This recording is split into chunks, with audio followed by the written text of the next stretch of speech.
Okay, let's see how this goes. So I thought I'd do a bit of a good old unboxing after buying a few little fun items to play around with. So as you know, I love my Z6. It's best camera that I've ever had. I'm not lying with that, it's a really good camera. But as I've mentioned in a couple of places, as much as I love the screen on it,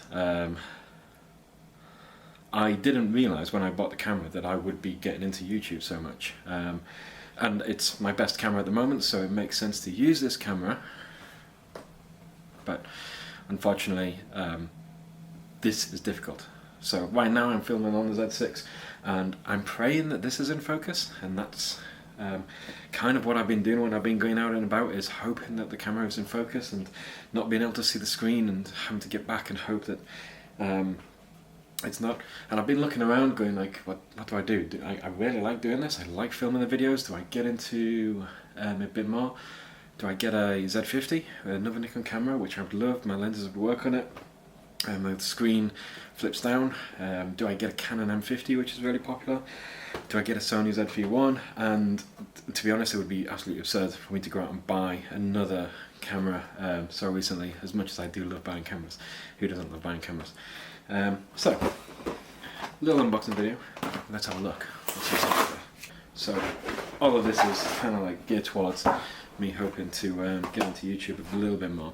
So we'll get buying stuff over with. Mini HDMI cable. So if I'm recording myself at the desk, we can have me full screen while I'm looking at myself and talking. Who doesn't want that? Another thing, so I've been recording audio through the microphone on the camera. Now I don't want to go too crazy, and you can see this is probably the cheapest brand I could find, but I do feel like I need something a little bit more better. Obviously when I'm at my desk I'm recording on the Blue Yeti, but when I'm out and about I'm recording on the microphone, and especially the last video that I did walking around Pensthorpe, you could really hear the wind coming through, and that's not great. So hopefully, here we have a little lav mic. See how that goes.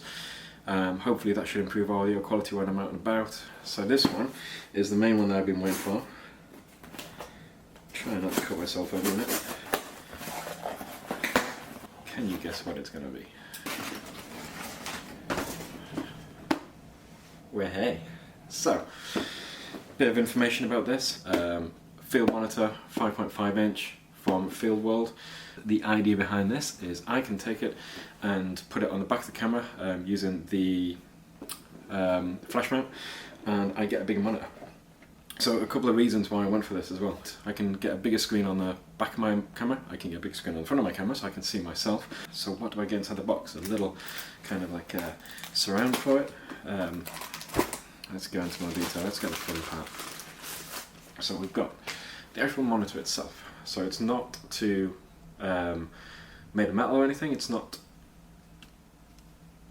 too fancy, but it is light, and that's what I like, because cameras already get heavy. You know why I got into mirrorless, was to have a lighter camera when I'm walking around, and this is just a lot more easier. But the other thing I was thinking about that really kind of like sealed the deal for me for this is if I'm out and around doing macro photography, sometimes it's very hard to look through the viewfinder. It is the best, especially on the D7200 that I've been using, but it's sometimes quite difficult. And also if you've got bright sunlight and you're trying to see the screen and you're trying to flip that up, move it all sideways when you're getting close to something, it just makes it awkward. So I thought this thing on the back of a camera while doing macro photography, being able to see the detail and get it a lot more bigger, that's going to be great.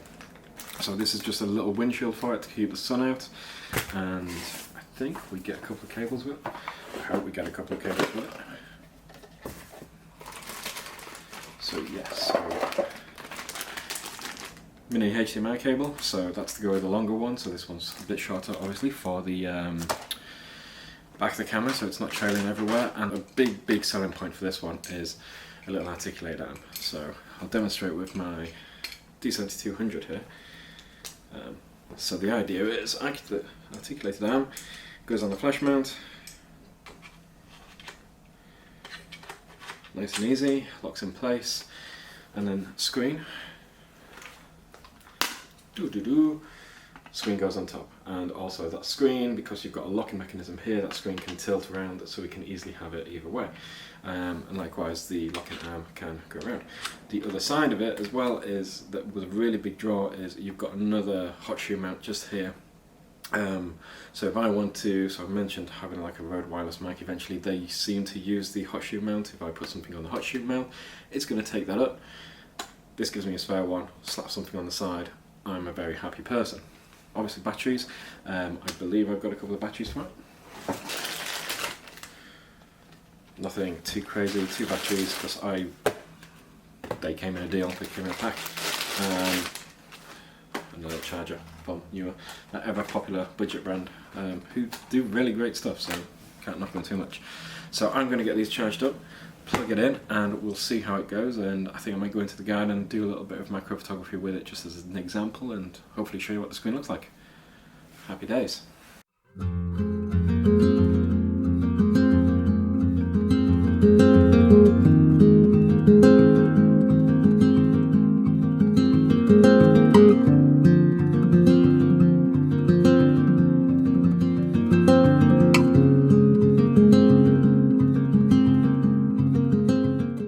Okay, so we've got the lav mic set up. Hopefully this is going to be recording some decent sound at the moment. It's a bit of a windy day, a bit of a bleak day today, but it's still worth coming out to test it and see how good the monitor is. So hopefully this is no insects today, because it's a bit too cold in the UK now, I think, but I still have some sunflowers left, so I'm hoping to show you the quality. We'll see how that goes. So as you can see on the setup that I've got here, the screen's on top of the camera, mounted on my tripod, and it's working perfectly, exactly how I would expect it to work. It's a bit blustery, so I won't be taking any shots today, but just as a quick test in terms of seeing what the monitor's like, can I use it, does it work how I expect it to? Very much so. And it's just great to see something that large on the screen, so I think this is going to be a really good help with any kind of macro work I do, and also with the videos. So yeah, so quite pleased with that, and until next time, have a good day.